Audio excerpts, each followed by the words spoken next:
Is Shangri-La Frontier, the anime, actually good? Based on the first episode. So Shangri-La Frontier is a isekai anime, sort of.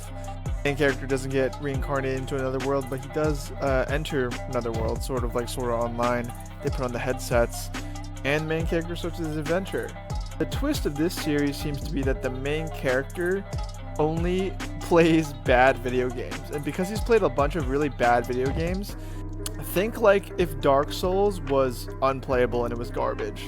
But because he's good enough to actually complete those types of games, when he plays like a real game that actually functions correctly, he's at 100% capacity, right? At least that's where I think this is going.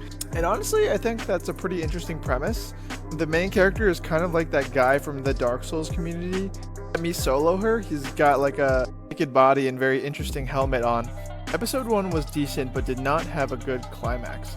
Like, it was a pretty decent setup. We watched this guy like enter this new world that seems somewhat exciting. There was actually nothing really different from this world compared to like a traditional isekai fantasy. So from the viewer's standpoint, it's kind of like, why am I so excited? I've seen worlds like this like 1,000 times.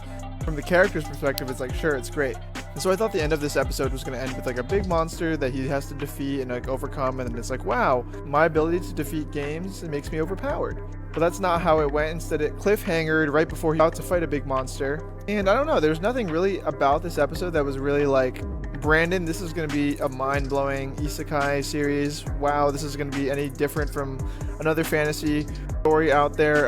It was just a lot of setup, honestly, which maybe it takes a few episodes to get into. This is just me judging based on the first episode. So first episode rating, I'll give it a 6. 6.5. The animation was pretty decent. If I continue to episode 2, I'll let you guys know.